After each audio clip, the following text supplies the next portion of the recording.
बात करेंगे कर्नाटक की, जहां से एक हैरान और शर्मसार करने वाली तस्वीरें सामने आई। कर्नाटक के हावेरी में गैंगरेप के 7 आरोपियों ने बेल मिलने पर विजय जुलूस निकाला। कार बाइक से ऐसे जुलूस निकाला मानो ओलंपिक में मेडल जीत कर लौटे हों। स्थानीय लोगों ने जब गैंगरेप के आरोपियों को जुलूस निकालते देखा, जब ये तस्वीरें सोशल मीडिया पर वायरल हुई, स्थानीय लोग बेहद गुस्सा हुए और पुलिस से एक्शन लेने की मांग की। गैंगरेप के आरोपियों के नाम आपको बताते हैं। गैंगरेप के पहले आरोपी का नाम आफताब चंदन कट्टी है। गैंगरेप का जो दूसरा आरोपी है उसका नाम मदार है। गैंगरेप का तीसरा आरोपी है समीउल्लाह। गैंगरेप का चौथा आरोपी है मोहम्मद सादिक। पांचवा आरोपी है शोएब मुल्ला। गैंगरेप का छठा आरोपी है तौसिफ। गैंगरेप का 8वां आरोपी है रियाज। गैंगरेप का मामला जनवरी 2024 का है, जब एक युवती ने 7 लोगों पर गैंगरेप का आरोप लगाया था।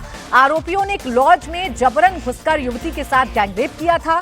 पीड़िता का एक दूसरे धर्म के लड़के के साथ रिश्ता था और युवती को सबक सिखाने के मकसद से आरोपियों ने युवती के साथ गैंगरेप किया था। अब जब ये छूट कर आए हैं तो इन्होंने विजय जुलूस निकाला है, मानो जैसे कोई मेडल हासिल करके आए हों। लेकिन ये जो 8वां आरोपी हैं, ये 8वां आरोपी गैंगरेप के आरोपी हैं। इनके ऊपर गैंगरेप जैसे संगीन मामले का मुकदमा दर्ज है। आफताब चंदन कट्टी, मदार साहब मंडकी, समीउल्लाह, मोहम्मद सादिक, शोएब मुल्ला, तौसीफ और रियाज सावी केरी, ये इन आरोपियों के नाम हैं जिन्हें छोड़ा गया, जिन्हें जमानत पर रिहा किया गया, जिन्हें बेल मिली है। और जैसे इनको बेल मिलती है, ये विजय जुलूस निकालने लगते हैं। अब सवाल ये है कि गैंगरेप के आरोपियों को विजय जुलूस निकालने की इजाजत किसने दी?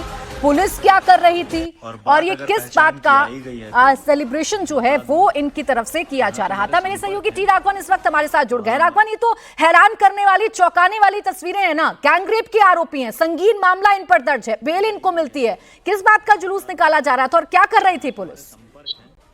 बिल्कुल, देखिए प्राची, बहुत ही ज्यादा सनसनीखेज ये तस्वीरें सामने आई है और लगातार लोग भी यही सवाल पूछ रहे हैं कि अगर जमानत पर रिहा होने के बाद इस तरह से ये लोग विक्ट्री सेलिब्रेट कर सकते हैं तो जो विक्टिम है उसके साथ ये भी कैसा सलूक करेंगे, उसके बारे में सोचने से ही डर लगता है। मामला जनवरी 2024 का है, जब एक लॉज के अंदर ये महिला किसी गैर धर्म के व्यक्ति के साथ पकड़ी गई थी। उस वक्त इन लोगों ने मॉरल पुलिसिंग की थी, उसे जबरदस्ती वहां से बाहर निकाला था। उसके 3-4 दिन बाद मजिस्ट्रेट के सामने महिला ने कहा था कि इन 7 लोगों ने उसके साथ गैंगरेप भी किया था। उसके बाद पुलिस ने ये धाराएं जोड़ी थी और पिछले कह सकते हैं 1.25 साल से ये लोग जेल के अंदर थे। सोमवार को जो न्यायालय है उन्होंने ये कहा कि न्यायाधीश ने कहा कि आरोपियों की सही तरीके से पहचान कर पाने में विक्टिम जो है वो असफल रही, जिसके बाद इन्हें जमानत देने की बात कही गई। उसी दिन सोमवार की देर रात की तस्वीरें, जेल से निकलने के बाद हमने देखा कि जेल के बाहर भी इनके तमाम दोस्त वहां पर मौजूद थे, इनका स्वागत किया गया था। उसके बाद इन्होंने देर शाम अल्लूर कट्टी, जो इनका खुद का पैतृक गांव है, वहां पर ये विजय जुलूस निकाला। उसका वीडियो वायरल हो रहा है। पुलिस का ये कहना था कि उनको इस बारे में बिल्कुल भी जानकारी नहीं थी। जब ये वीडियो वायरल हुआ उसके बाद पुलिस ने वापस कहा है कि अब अदालत जाया जाएगा और जो जमानत की शर्तें हैं उसका उल्लंघन इन लोगों ने किया उसमें साफ तौर पर नजर आ रहा है। इसलिए पुलिस कह रही है कि एक बार फिर इन्हें जेल भेजे जाने की तैयारी की जाएगी। राघवन, एक बात समझाइए, बिना किसी सपोर्ट के क्या जेल से रिहा होने के बाद, जेल से बेल पर रिहा होने के बाद ऐसा जुलूस निकाला जा सकता है? ये कौन लोग हैं? क्या इनका रसूख है जो बेटी के साथ नाइंसाफी करने के बाद सजा पा रहे हैं, बेल पर रिहा होते हैं और इस तरीके की हरकत करते हैं?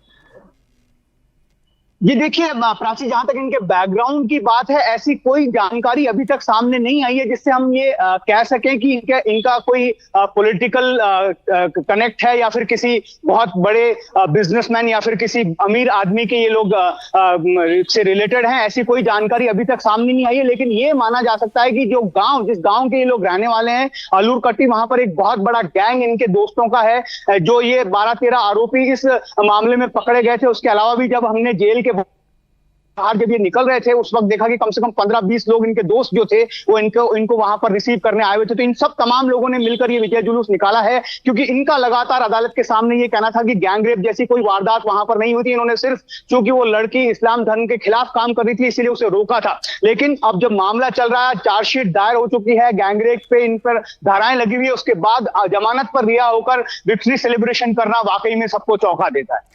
बिल्कुल राघवन, आप बने रहिए हमारे साथ। ये तस्वीरें तो चौंकाने वाली हैं, चूंकि ये विजय जुलूस जो निकाला गया है, जो कथित विजय जुलूस निकाला गया है, और गाड़ियों में बैठे हुए जो लोग आपको नजर आ रहे हैं, बाइक पर चलते हुए जो लोग आपको नजर आ रहे हैं, इन्होंने कोई तमगा हासिल नहीं किया है, इन्होंने कोई विजय हासिल नहीं की है। ये गैंगरेप के आरोपी हैं जिन्हें कोर्ट से बेल मिल गई है और बेल पर ये रिहा हुए हैं। आरोप से बरी नहीं हुए, गैंगरेप के आरोप से बरी नहीं हुए हैं, बल्कि इनको बेल मिली है। और जब ये बेल पर बाहर आते हैं तो किस तरीके की हिमाकत करते हैं।